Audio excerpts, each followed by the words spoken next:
Assalamualaikum warahmatullahi wabarakatuh. Waalaikumsalam warahmatullahi wabarakatuh. Alhamdulillah wa syukurillah wa nikmatillah la haula wa la quwata illa billah. Dibacain berita dengan view yang unik. Hari ini kita bersama dengan Bung Kameramen. Beritanya apaan nih? Baik Bung Alfian, ini Bung Alfian lagi di mana nih? Lagi di Ciledug. Di masjid mana nih Bung Alfian? Masjid Al-Madinah. Masya Allah, semoga Masjid Al-Madinah semakin menjadi masjid yang mengumat ya Bung Alfian. Baik Bung Alfian, kali ini berita dari fifa.co.id Sabtu 16 April 2022. Judulnya, MUI menyanyi Indonesia Raya sebelum tarawih lecehkan agama. Innalillahi. Ada-ada aja Bung Alfian kelakuan warga plus 62. Gimana respon awal Bung Alfian? Bismillahirrahmanirrahim. Akhir zaman banyak tanda-tandanya. Iya. Dan tentu ini bagian yang harus tetap kita jaga supaya kita tidak menjadi bagian daripada kemauan mereka. Betul. Artinya adab-adab ibadah itu ada yang disebut dengan ibadah ghairu makhdoh.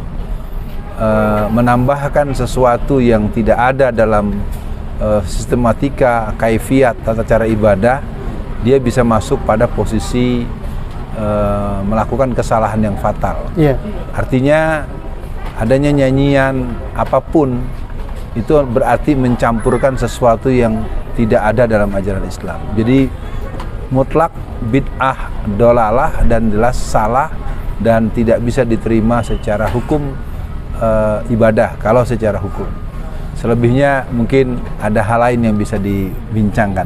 Baik Bung Alfian, Majelis Ulama Indonesia Sulawesi Selatan menyatakan bahwa menyanyikan lagu Indonesia Raya sebelum tarawih yang dilakukan satu jemaah dan kemudian viral terkesan melecehkan agama maupun negara.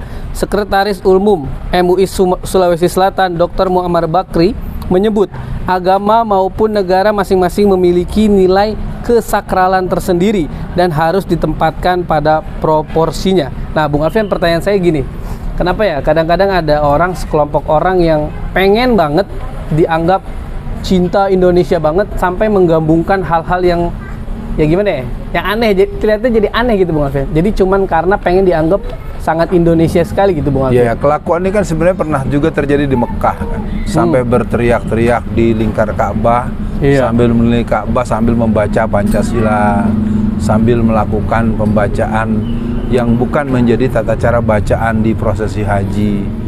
Jadi ini sudah masuk pada sebuah kelalaian sebagai sebuah bentuk ya memang bisa dibilang sebagai bentuk pelecehan.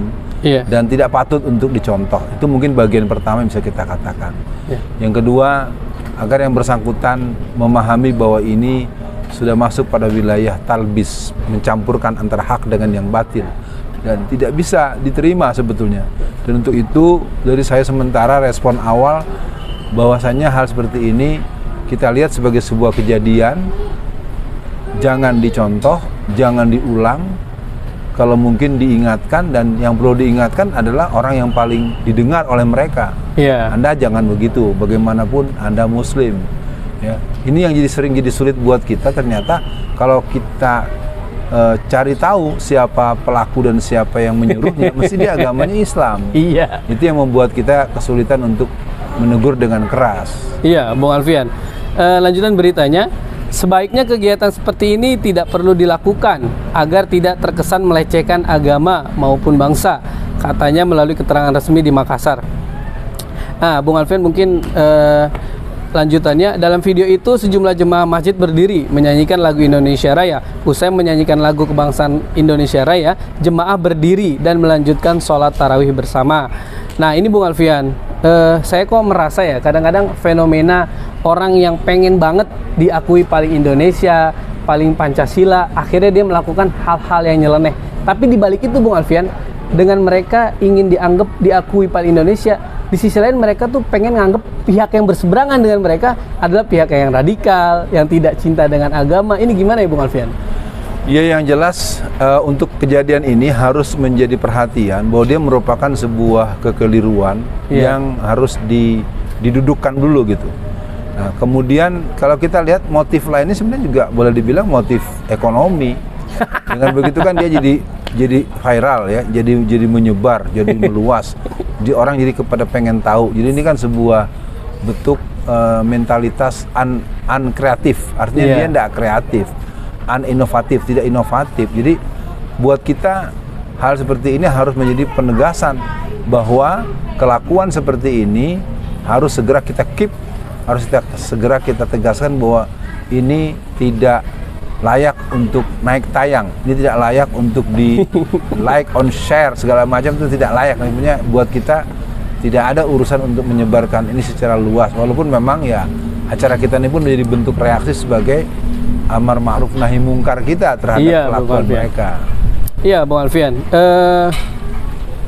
Saya teringat ceramah-ceramah Bung Alfian bahwa zaman dahulu juga PKI juga ngerasa sebagai pihak yang paling Indonesia, Bung Alfian, yang akhirnya dia menusuk bangsa sendiri Indonesia pada agresi Belanda yang kedua. Nah ini gimana nih Bung Alfian? Kadang-kadang orang yang saya lihat ya, ustadz-ustadz yang cinta agamanya, orang tuanya yang dulu jadi ulama atau tokoh pembela atau pahlawan Indonesia, malah saya lihat mereka nggak suka teriak-teriak, oh soalnya ini paling Indonesia nih, tapi yang nggak kelihatan ngurusin Indonesia apa enggak apa, kadang-kadang dia ngerasa paling Indonesia, bahkan kayak PKI aja ngerasa paling Indonesia dan ngerasa paling Pancasila. Itu gimana Bung Alfian ya? Ya yang jelas itu orang kurang baca ya, kurang literasi, sehingga narasinya narasi yang seketemu dia, dan memang ini juga menurut saya by request ya, artinya ada yang memang mengarah-ngarahkan karena akhirnya menyita perhatian terhadap masalah yang mereka lakukan dari berbagai persoalan yang sebetulnya kalau kita diberi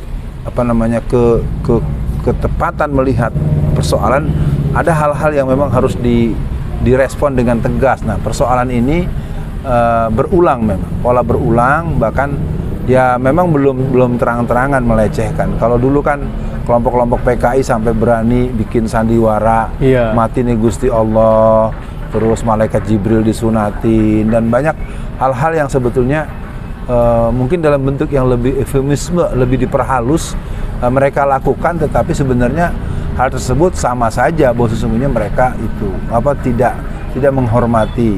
Yang kedua, ini juga mungkin latar belakang kependidikan yang mereka lalui, bahwa mereka memang tidak punya pengalaman. Karena jiwa agama itu kan menyatu dengan belajar yang dia lalui. Benar. Kira-kira begitu. Iya, Bung Alfian, mungkin untuk di akhir dibacain berita kali ini Bung Alfian. Jadi kalau saya lihat gini Bung Alfian, dia kan sholat tarawihnya benar, bagus, nyanyi Indonesia Rayanya bagus, tapi ketika digabung begitu kan jadi nyeleneh. Sama kayak ini Bung Alfian, sholawatannya bagus, tapi di gereja, nah itu kan nyeleneh juga. Nah jadi Bung Alfian mungkin apa nih pesan buat penonton channel Ustadz Alfian Tanjung supaya kita tidak terpengaruh atau jangan sampai ikut-ikutan terhadap orang yang suka menggabungkan gitu atau melakukan hal-hal yang nyeleneh Bung Alfian. Karena saya khawatir kalau hal ini dibiarkan, bahkan saya lihat ya Bung Alfian, kayak sholawatan di gereja itu hampir setiap tahun ada. Itu gimana ya Bung Alfian? Ya itu tadi, dia ingin memfamiliarisasikan sebuah amalan yang sebetulnya tidak bisa dibenarkan secara hukum agama. Nah yang jelas keadaan seperti ini adalah keadaan yang memang dibangun oleh kelompok-kelompok yang sedang menjalankan agenda moderasi. Moderasi ini kan adalah agenda yang dulunya bernama deislamisasi, dengan pintu besarnya bernama sekularisasi, pluralisasi, dan liberalisasi. Jadi artinya sebenarnya dia tetap satu kesatuan orkestra yang buat kita kata kuncinya adalah lawan, dan kita adakan proses imunitas akidah, imunitas ibadah, dan memperkokoh nilai-nilai transenden yang kita punya, dan kita harus ajarkan. Kita tidak mengenal yang demikian harus kita tolak. Kalau ada yang begitu, mungkin bagi pihak-pihak yang punya otoritas kekuasaan harus menekan yang bersangkutan. Anda tidak bisa mengulangi lagi, dan kalau secara hukum dia bisa diingatkan bahwa nanti kalau dia terus sampai langkah keberapa akan masuk pada pelanggaran pasal pencemaran dan pelecehan agama. Ya, itulah yang bisa kita sampaikan, dan kesimpulannya mungkin adalah menyatukan aktivitas yang tidak satu satu fatsun, tidak satu paket tata Zolim. cara. Dia merupakan sebuah kerja yang tidak punya kerjaan yang tidak patut, dan tentu kita akan menghindari hal seperti itu. Siap. Sekian dan demikian dibacain berita kali ini. Assalamualaikum warahmatullahi wabarakatuh.